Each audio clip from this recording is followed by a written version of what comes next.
one of the planet's most biodiverse ecosystems. It's as delicate as it is beautiful. With exploding human populations putting excessive pressure on all wildlife, conservation has never been more important. Thankfully, professional and unconventional heroes are emerging in the fight to save Africa's wilds.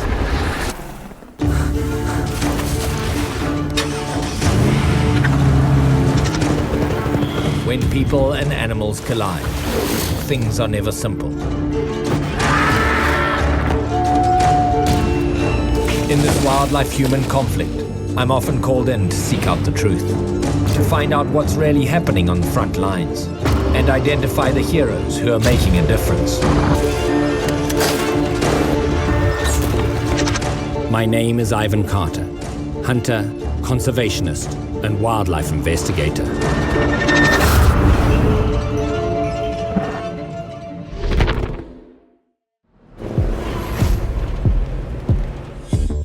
Over 1 million individual lions once prowled across Africa, but as competing predators, lions have clashed with humans over both territory and prey. And as a result, their populations have dwindled to a mere 32,000 remaining.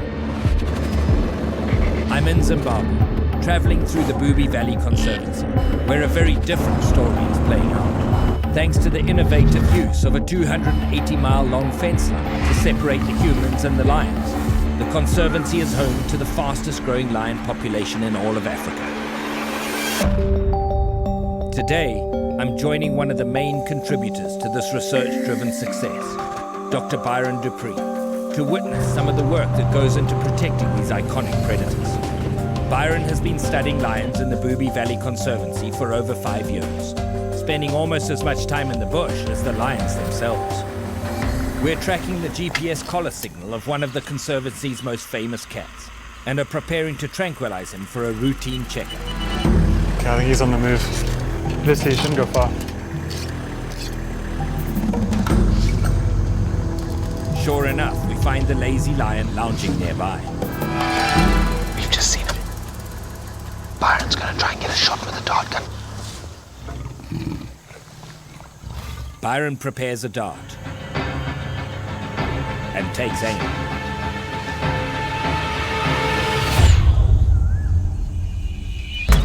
A perfect shot.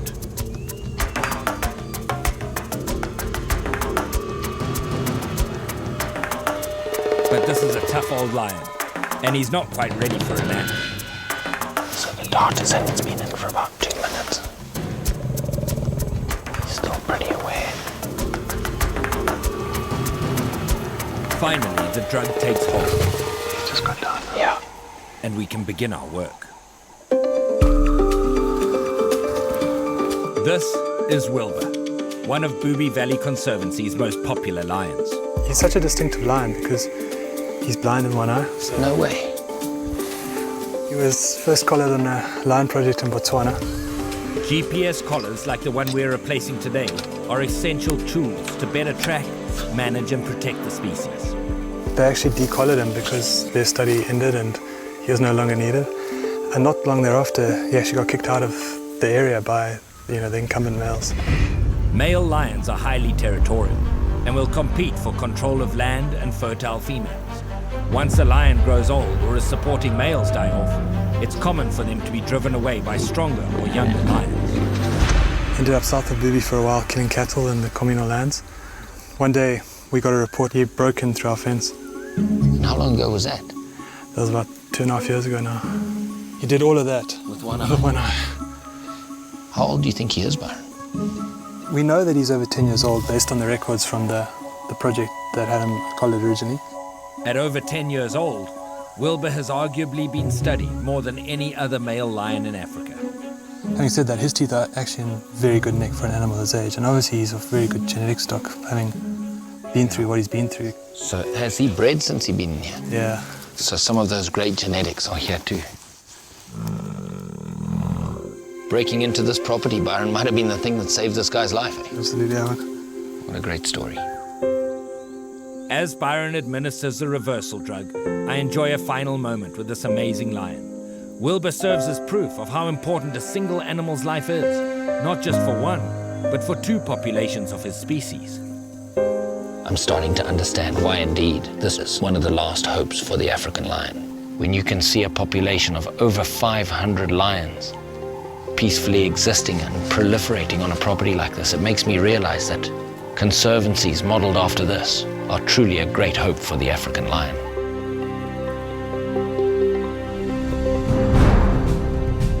By our very natures, humans and lions will always remain competitors. But through the work of conservationists like Byron and innovative properties like the Booby Valley Conservancy, we can eliminate the inevitability of conflict. Leaving Byron to his work, my next stop is in Ethiopia, where I've heard tell of a group of conservationists challenging the relationship between humans and another ravenous predator, a family known only as the hyena men.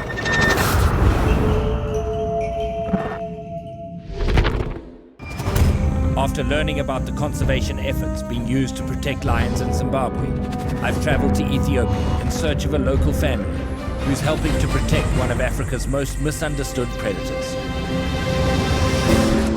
W.A.R. is an ancient walled city in eastern Ethiopia, a sleepy rural town full of incredible sights, sounds and smells. It's also home to a group of unconventional conservationists, renowned across Africa as the hyena men. With no other name to go by, I defer to the local elders in the hopes of tracking them down. Salam alaikum. Look at these old guys. These guys are as old as the hills. Salama Baba. He tells me beyond the city walls lies a house behind an ancient tree, where I'll find the family of the hyena men. Thank you very much. I thank him and continue my search. We're told in this direction. I follow a maze of 15th century streets and enjoy the weathered beauty of Harare. There's parts of this that really feels like a 15th century town.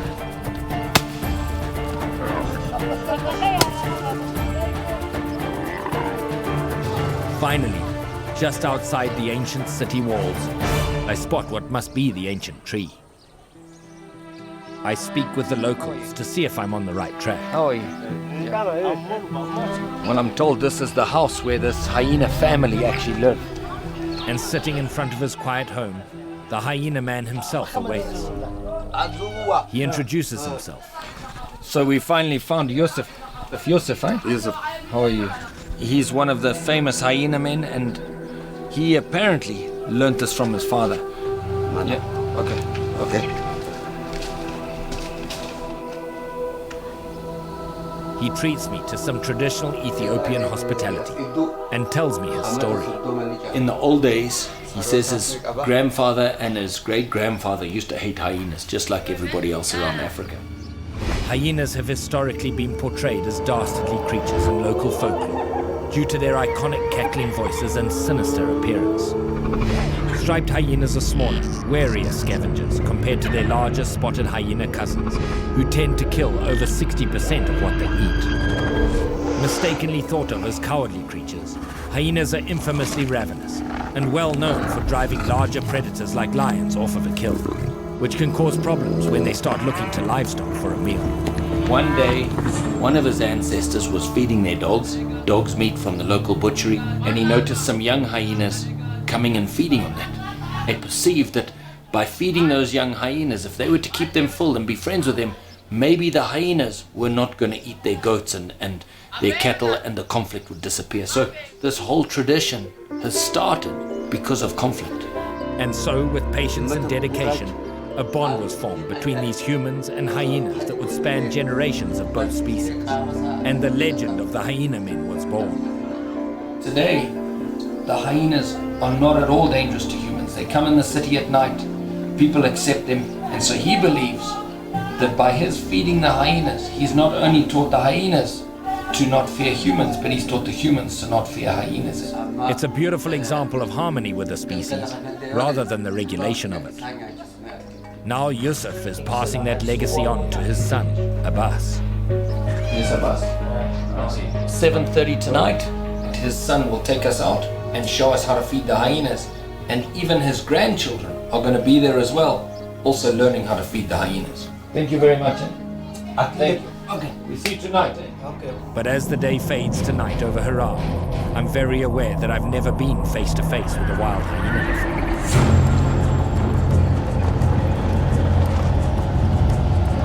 before. See a fire up ahead.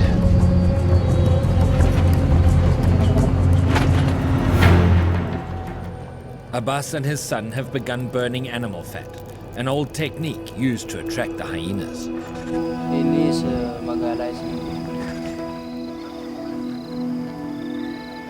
What Abbas does every day is he goes to the butcheries and he goes and he gets all of the leftover offal and bits and pieces of meat to come and feed his hyenas every night. It's a reminder of the greater community's support and that nothing goes to waste in Africa. He says I must just keep my distance to start off with. He's going out there to call the first hyenas in. We'll see what happens here.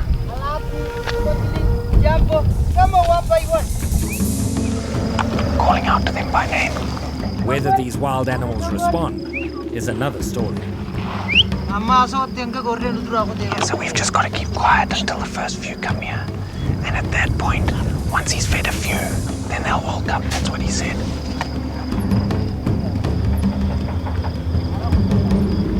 As time passes, the darkness seems to grow thicker.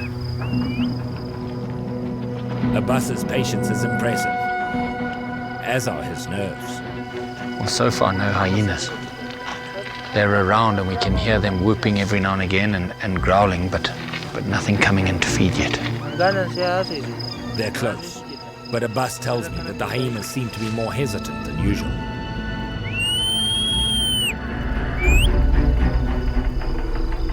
I'm not sure who's more wary, myself or the hyenas.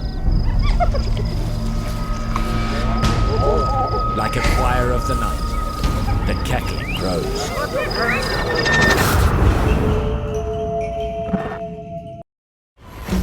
I'm Ivan Carter. I'm on the outskirts of the city of Harar in Ethiopia with Abbas, a fifth-generation conservationist, attempting to feed wild hyenas, and they've just emerged from the darkness.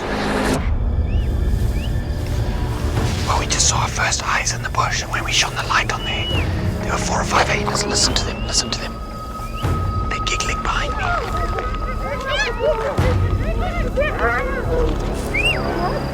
Hyena calling over there.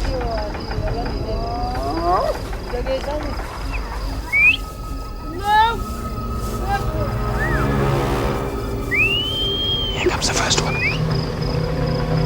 See that hyena?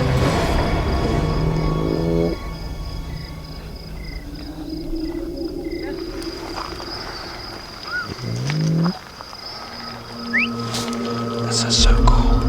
This is exactly what we were hoping to see. Look at this relationship here.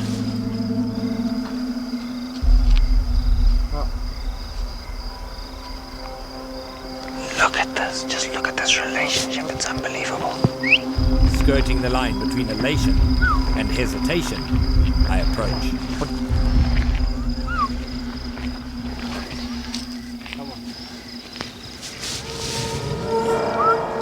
So what is the name of this one?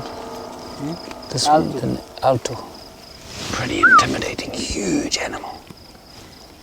He's just quietly and carefully getting the right piece of meat for this guy.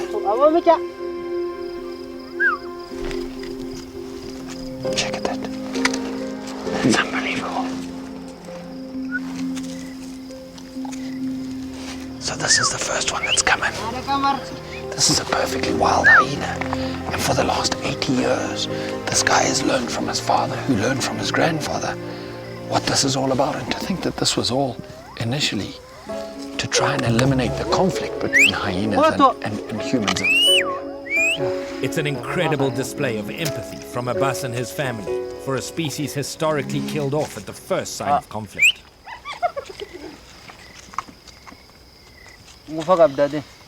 Whatever that is, he doesn't want it. It turns out even a hyena can be a picky eater. He doesn't want that piece either. This is one well-fed hyena. But Abbas has one more surprise for me. He instructs me to remain perfectly still. I don't know what this is all about. Let's just see. Oh my goodness, check that. That's incredible. That's amazing. Okay. Man, that's unbelievable. Quite a heavy animal, actually.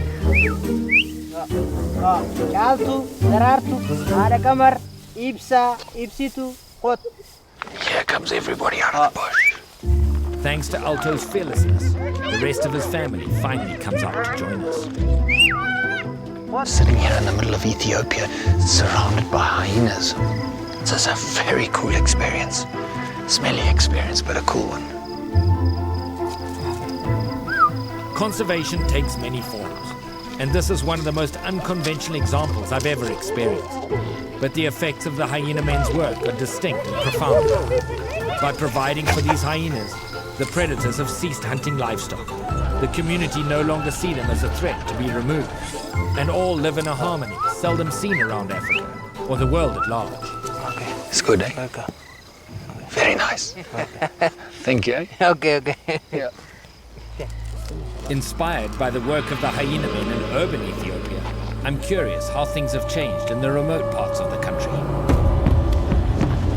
Just need to know more about these people, more about their relationship with their wildlife. The Ethiopian people have got a very rich and very beautiful culture. There's a lot of incredible tribes, and what a bus suggests is that we go down to the Omo River. So I guess that's going to be our next stop.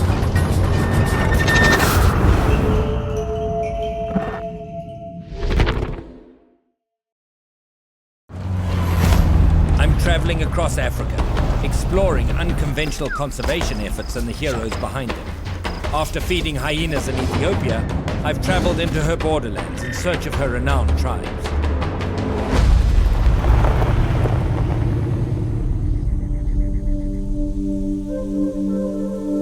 So we're just getting into Kara country now, which is right in the middle of the Omo Valley. It's well off the asphalt road. It's incredibly beautiful. But every hour that goes by, we just seem to get drier and more dusty. Incredible environment to try and scratch out a living. The Omo Valley is home to dozens of rural tribes, rich with culture and history. One piece of that history, as with most tribes of the world, is a reverence of the mighty predators that cohabit these wilds. Often killed as proof of a man's strength, their pelts are traditionally used in ceremony and celebration. Well, definitely hubbub of human voices. I can hear some singing. And you know, the main reason for coming and finding this particular village is that I heard that they've got a ceremony going on today, and the goal of this is to see if the ceremony includes any wildlife products, any animal skins or anything like that. Some little dude here full of white paint. He wants nothing to do with this giant white apparition. Let's go and see what he's all about. Local populations of cheetahs, leopards, and lions are in sharp decline. So I'm curious how these people have adapted their lives and rituals to modern times. A lot of people in this village, very traditional structures. I'm sure this is going to be a location where we find some kind of wild animal products. Well, here's somebody definitely approaching. How are you? You speak English? Yes. Really? Yeah. Oh, very good. What's your name? My name is Taye. Taye. Yeah. It's okay if we come and look and see what's happening here. Yeah. I've stumbled into a mating ceremony. Much like a community dance or a prom, it's full of joy and celebration. And everyone's dressed their best, mainly wearing animal hides. What kind of skins are the ladies wearing? Skin from goats and sheep. Okay. And what about wild animals? They don't use wild animals. Just use goats and Yes. sheep. As the human population has grown and expanded its territory, before long there were too many people and not enough prey to eat. In response, livestock such as goats, cows, and sheep have become the foundation of these tribes. Did they use animal skins for dancing long back when there was lots of animals? Yeah, they use that one. So why they stopped that? Because they don't get them easily. Few. Yeah, few. There are few. But goats and sheep, there are like more. Many. What wild game wasn't killed off was pushed outside the reach of villages like this. until the majority of large animals ended up in protected parks and reserves, now the source of security for the majority of wild African species. In former times, they used a lot more wild animal skins. But today, they only use goat and sheep skins. It's an indictment of what has happened to African wildlife over the last century. But Kara village seems to be adapting well, clearly a thriving, youthful community.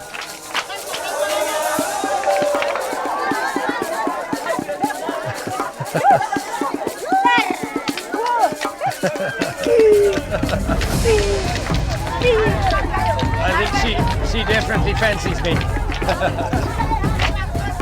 A woman come and they choose a man that they want to dance, and my guide has been chosen unknown. Yeah, here we go. I guess I got the prettiest girl. Good, eh?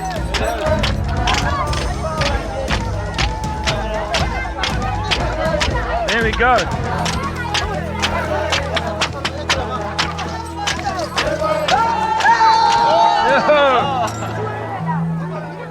It's a mixed blessing to see tribes like this adapting to life without wild animals while keeping their culture strong. Though born of necessity, Kara village's decision to shift towards domesticated livestock will hopefully allow, with time, what wildlife remain in the Omo Valley to stabilize and possibly recover. But not all African tribes have been so willing to let go of the past. And in South Africa, one man is attempting to change the way that thousands of indigenous people think about animal skins.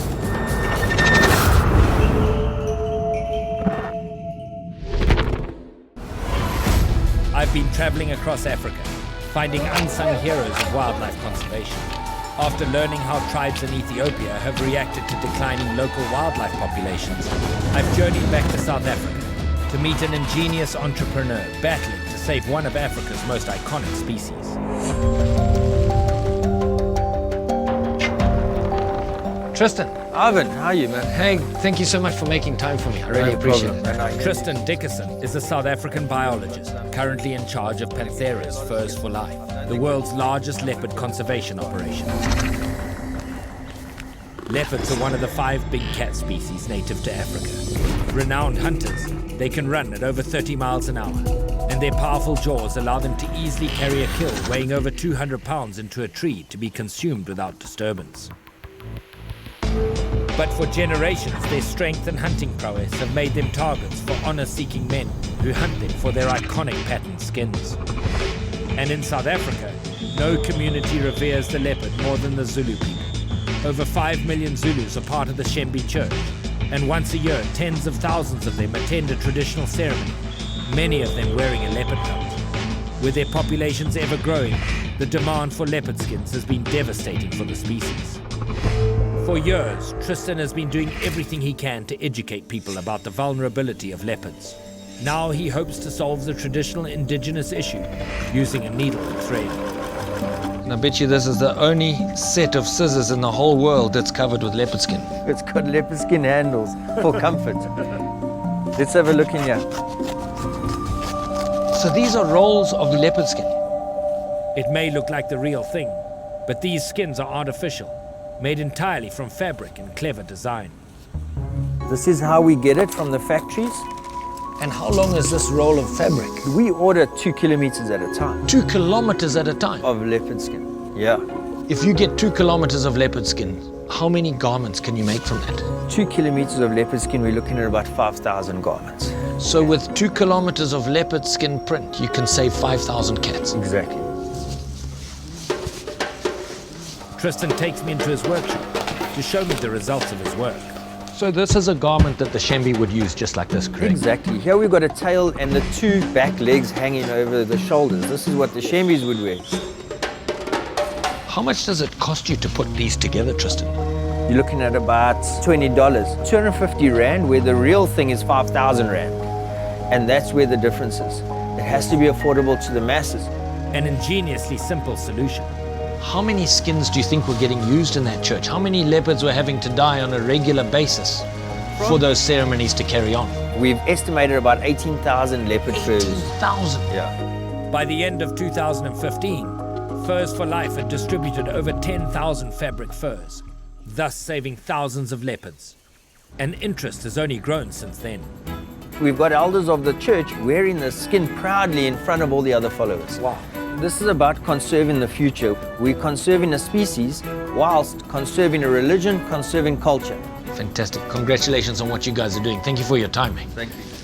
I leave Tristan inspired by the innovative work that he and Panthera are doing on their Furs for Life project and the success that they've had in preserving the African leopard. But my work is far from over as I return to Zimbabwe to help 2 black rhinoceros recover from a harrowing past.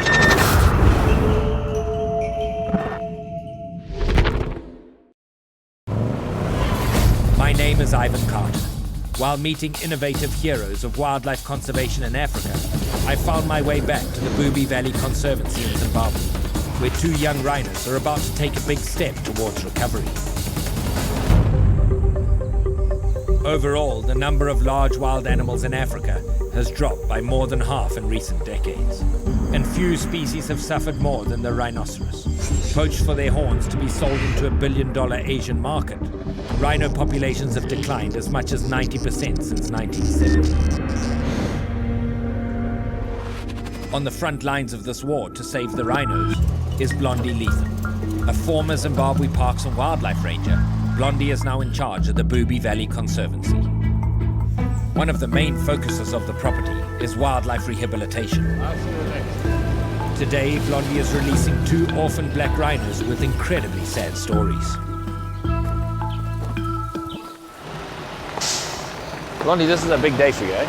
It is. It's over 2 years that the larger of the animals has been with us. He arrived a week to 10 days old in a bad way. His mother had been poached 2 days beforehand. So he'd had no sort of nurturing and no care. He'd been running around in the wild for 2 days.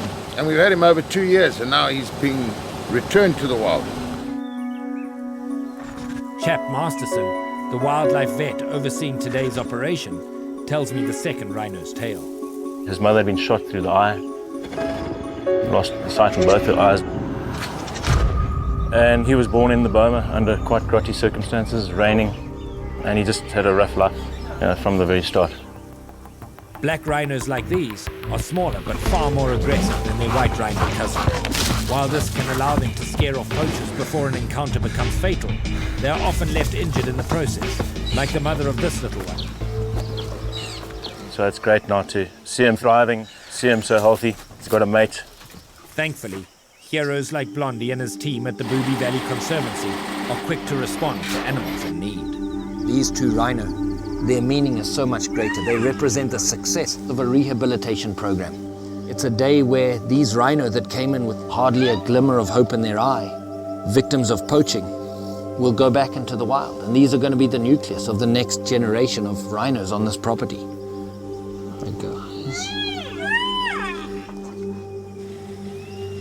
Today, Chap and Blondie are returning the young rhinos to the wilds, transporting them from the rehabilitation center onto protected land to begin life anew. But before releasing them, Chap will need to tranquilize the rhinos to prepare them for the move.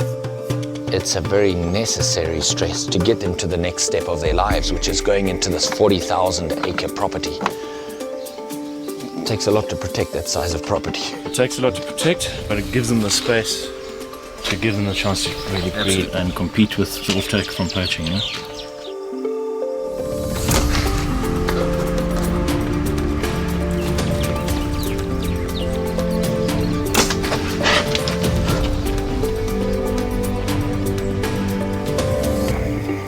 For 2 years, Blondie and his crew have been nursing and caring for these 2. But nothing makes him happier than returning them safe and healthy to where they belong. You know, it's a bittersweet moment, isn't it? That's wonderful. Really wonderful. And when they walk off together, that's when you really feel the lift. With the rhinos sedated, the team gets to work, quickly taking blood samples and documenting their measurements. The rehabilitation staff gather to watch the momentous occasion as the animals they've dedicated their lives to are guided into their transport crates. And that's the first rhino in the first crate.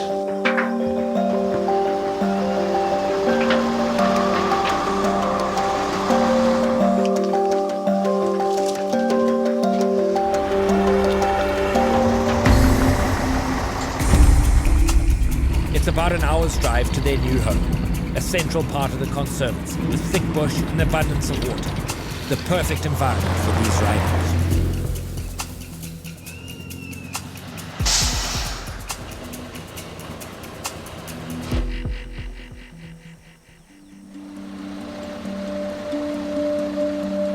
There's been 2 years of work to get to this point. Today they're getting released as sub-adults with a huge amount of hope. We're just about to swing the doors open and give them their first look at this new, very safe property. After 2 years of devoted attention and care, the big moment has arrived. Here we go. This rhino's getting their first glimpse at the outside world. Both doors are open. First step. There we go, first step. Turning around to look at us. He's looking for his buddy. This is the first time he'd ever been in the wild. He had at least a week, 10 days in the wild initially. This is the first time this fella in his life, because he was born in the Burma to that blind rhino. Think of the trauma these little guys had. Their first interactions with humans were just unbelievably traumatic. And yet today, in a calm and controlled environment, they're getting re-released back into the wild. But the rhinos are in no hurry to leave these men, who have been the closest thing they've had to parents.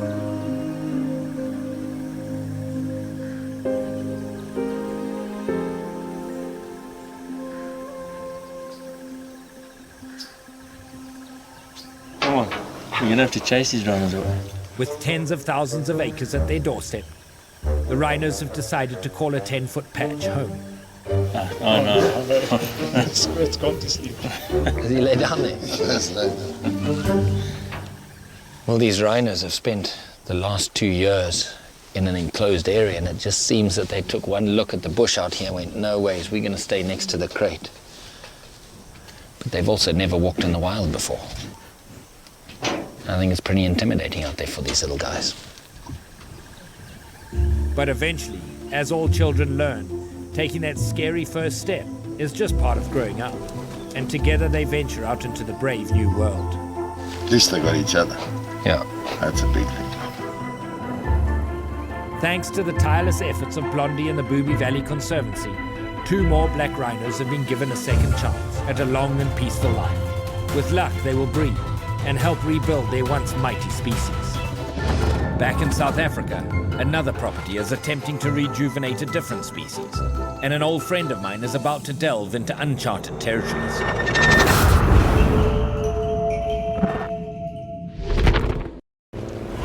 I've been traveling across Africa, learning about the professional and unconventional conservation practices being implemented to preserve its vulnerable wildlife. I've arrived at Pinda Private Game Reserve to help out an old friend. Wildlife veterinarian Mike Toft has saved countless lives of animals over a long career. But today he's preparing for a highly uncommon procedure, giving an elephant an ultrasound. Elephants once dominated the African landscape with their enormous size and tight family dynamics. But with the demand for their ivory tusks at an all-time high, rampant poaching has decimated their populations from 5 million down to an astounding 700,000 in the last century. Which is why monitoring potential pregnancies is all the more important. And thanks to diligent operations like the one Mike is tasked with today, the elephant population is actually growing in South Africa. One thing we don't do is a lot of elephant ultrasound, obviously. Today, we're tracking a matriarch elephant recently seen mating. The goal will be tranquilizing her and performing the ultrasound, but confirming the pregnancy might get a little messy. To get the ultrasound, and we've got to evacuate the rectum, basically, and that's going to be a bit of a mission. Then what we'll do is insert the probe just into the intrapelvic area. If it's possible, we're going to get a picture of and have a look-see. But there's a complication.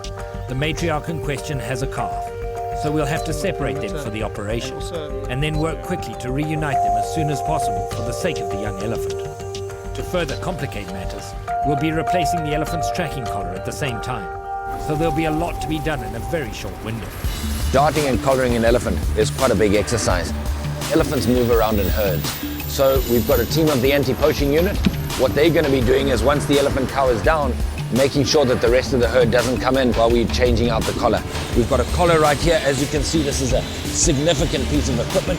This is actually the transmitter piece on the top. A lot goes into this, a lot more than meets the eye. With everyone ready, we load up and head out.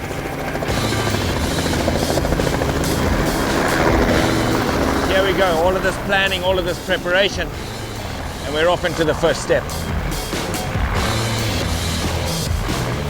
As the chopper searches for our elephant from the air, we'll be following on the ground. There's a lot of moving past this. I've got a truckload here of all of the anti-poaching people. We're going pretty quickly. These helicopters, when they go line of sight, they can cover ground a lot faster than we can in a cruiser. Following the tracking signal from our elephant's collar, Mike is hot on the trail.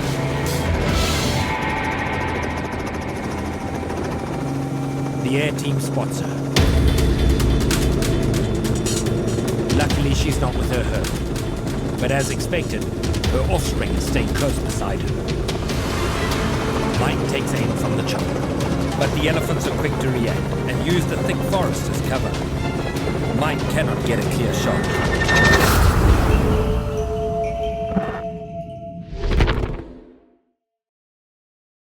Carter's War would like to thank the following people and organizations. Without their help, this program would not be possible. I'm on Phinda Private Game Reserve in South Africa, where wildlife vet Mike Toft is attempting to tranquilize a matriarch elephant and perform an ultrasound. We tracked her down, but she's taken cover in the thick forest with her calf. Mike can't get a clean shot with his dart gun, so the chopper pilot attempts to drive them into a clearing. Mike sees an opening and makes the shot.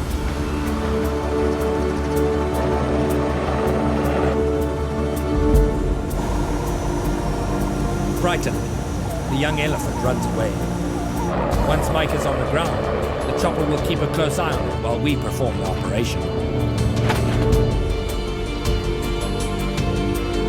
The sedative takes hold, and the 6,000-pound animal goes down.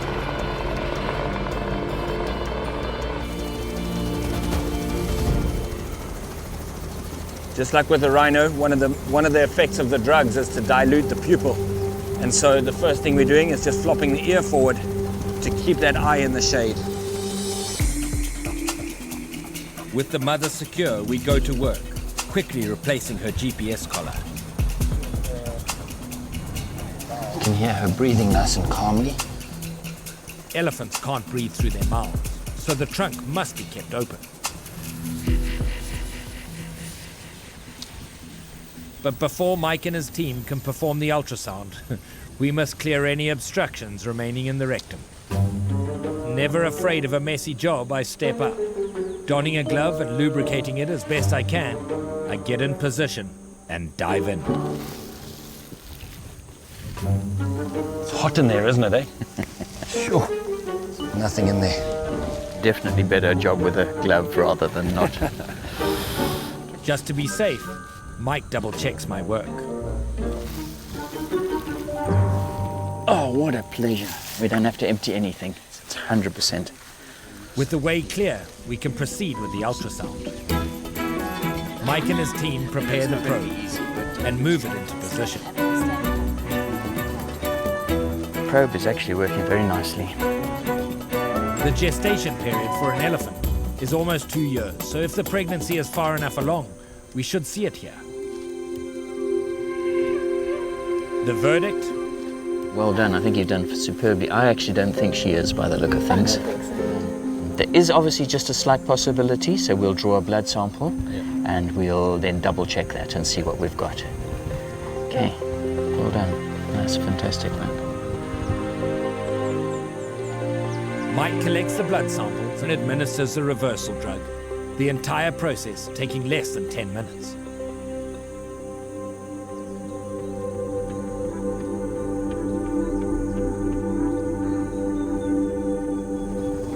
Okay, let's go. And there we go. Successfully completed. Elephant's safe, all of the people are safe. She's just been given the antidote, which means in 3 or 4 or 5 minutes she's going to stand up, she's going to wander off. They've got incredible means of communication, so within a couple of hours she's going to be back with her herd, no worse for wear. They're probably going to sniff her collar a little bit, and she's going to carry on with the rest of her life.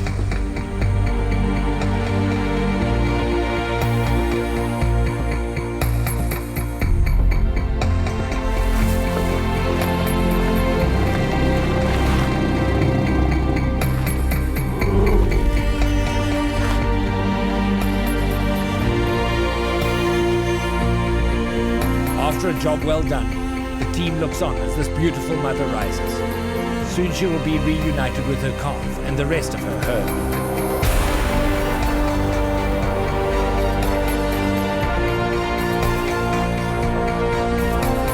Successes like this serve as a reminder that the preservation of Africa is made up of actions both large and small. Conservation takes on many forms. Protecting this wildlife requires solutions as diverse as the species themselves. As custodians of this great continent, we must be willing to update our outdated perceptions and look for solutions in unexpected places.